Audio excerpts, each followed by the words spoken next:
갈등 관리에 관련한 지난 영상에 이어서 이번 영상에서는 스트레스와 리더십에 대해 알아보겠습니다. 여러분, 스트레스를 많이 받으면서 살고 계신가요? 주로 어떤 부분에서 스트레스를 받고 계신가요? 요즘은 초등학교 아이들도 스트레스를 받는다고 하소연할 정도로 모든 사람은 스트레스를 어느 정도 경험하며 살고 있습니다. 스트레스는 30, 40대 직장인의 과로사의 중요한 원인 중에 하나로 언급되기도 합니다. 다시 말해 주로 일로 인해 발생하는 스트레스를 많이 경험하고 있다는 것입니다. 다른 요인으로 인한 스트레스도 있겠지만 우리는 경영학이나 또는 행정학과 같은 사회과학 계통에서 주로 학습하게 되는 리더십을 다루고 있기 때문에 조직에서의 스트레스를 정리해보고자 합니다. 여기서 조직에서의 스트레스라고 하면 대부분 일이나 인간관계로 인한 스트레스일 것입니다. 인간은 일을 떠나서는 살 수 없고 따라서 정도의 차이는 있지만 각종 직무 스트레스에 당면하여 살 수밖에 없는 시대에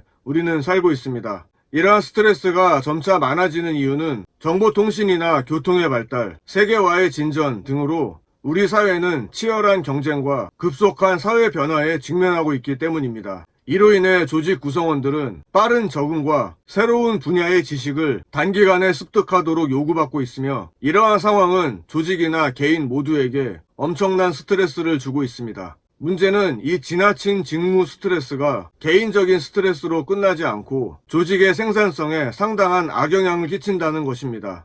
다시 말해 직무 스트레스로 인한 산업체 근로자의 결근, 전직, 의료비의 증대, 생산성의 저하, 전직으로 인한 새로운 근로자의 교육비용 등을 고려한다면 조직을 넘어서 전 국가적으로 경제적 손실의 중요한 원인이 된다고 할 수 있겠습니다. 스트레스를 학술적으로 정의해 보겠습니다.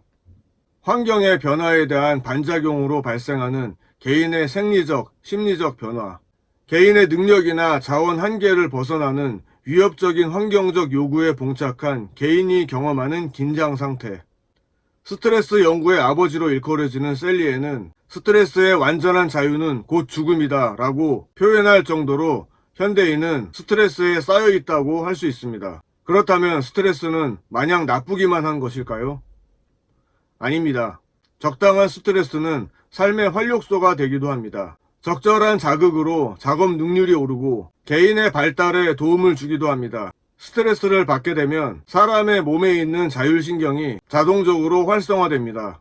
그로 인해 위험에 맞서기 위한 힘과 에너지를 마련하게 되고 외부 환경 변화에 적극적으로 대처하게 되는 것입니다. 이와 같은 스트레스는 인간 생활에 반드시 해로운 것만은 아닙니다. 이처럼 인간 생활에 순기능적인 역할을 하는 스트레스를 유스트레스 또는 유익 스트레스라고 합니다. 문제는 스트레스가 지속적이고 지나치게 강해 스스로 조절이 불가능한 상태까지 이어지는 데 있습니다. 가끔 받아야 할 스트레스를 지속적으로 받게 되면 인체는 자기 조절 능력을 상실합니다. 이와 같이 인간 생활에 역기능적인 역할을 수행하는 스트레스를 디스트레스 또는 유해 스트레스라고 합니다.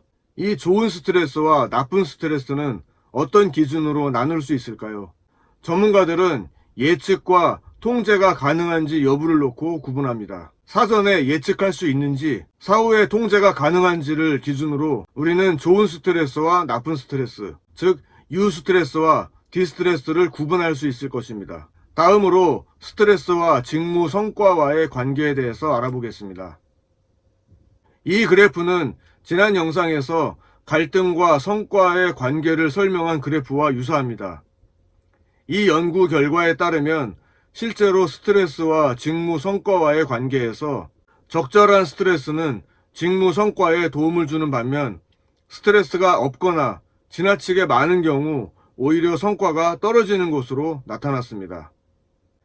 이 스트레스는 개인차에 의해 다르게 나타나기도 하는데 그중 주요 요인은 바로 개인의 성격입니다. 예를 들어 보다 적은 시간에 보다 많은 성취를 하려고 투쟁에 끊임없이 적극적으로 개입되어 있는 사람은 스트레스를 더 많이 받는 경향이 있습니다.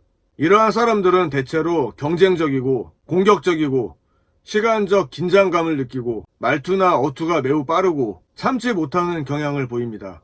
계속해서 스트레스의 원인과 결과에 대해서 알아보겠습니다. 먼저 스트레스의 원인을 개인 차원, 집단 차원, 조직 구조, 물리적 환경으로 나누어 정리하겠습니다. 조직 내에서 다른 구성원에 비해 역할이 과중되어 있다면 스트레스를 받을 수 있습니다. 업무 자체가 양적으로 많거나 개인의 능력으로 처리하기 어려운 업무가 주어졌을 경우, 즉 질적 과중의 상태인 경우를 말합니다. 두 번째로 개인 윤리상 수행할 수 없는 일을 상급자가 시키거나 한 명의 부하에게 2명 이상의 상급자가 서로 다른 지시를 하는 등 역할 갈등으로 인해 스트레스를 받게 됩니다. 세 번째로 명확한 직무 기술서가 결여되어 있거나 개인의 과업이 복잡하거나 또는 자기 직무에 대해 자신감이 결여되어 있는 등 역할 모호성으로 인해 스트레스를 받게 되기도 합니다. 그 밖에 가정 문제, 경제 문제, 생활의 질 문제로 스트레스가 발생할 수 있습니다. 집단 차원으로는 조직 구성원들이 조직에 대해 응집도가 결여되어 있다든가 집단 내 조직 구성원들 간의 갈등이 지속적으로 발생하는 경우 스트레스가 발생합니다. 그리고 상사와의 관계가 좋지 않을 때 발생하기도 하는데, 예를 들어 일반적으로 배려 깊은 상사의 태도는 직무 스트레스를 감소시킵니다. 또한 조직 구조가 중앙 집중적인 경우 탈중앙 집중적인 구조에 비해 더 많은 스트레스를 야기한다는 연구 결과도 있습니다. 소음이나 먼지, 조명, 진동, 너무 춥거나 더운 등의 물리적인 환경도 스트레스의 요인이 될 수 있음을 모든 리더는 알아야 할 것입니다. 마지막으로 스트레스의 결과에 대해 간략히 알아보겠습니다. 스트레스의 결과는 행동적 결과, 심리적 결과, 신체적 결과 세 가지로 나누어 정리하겠습니다. 먼저 행동적 결과로는 흡연, 알코올 남용, 약물 남용, 식욕 부진, 우발적인 폭력 등이 있습니다. 심리적인 결과로는 부부 간의 불화, 가족 간의 갈등, 수면 장애, 성적 역기능, 우울증, 그리고 흔히 번아웃이라고 하는 소진 증후군 등이 있습니다. 신체적 결과로는 각종 질병의 발생 가능성이 증가한다는 점입니다.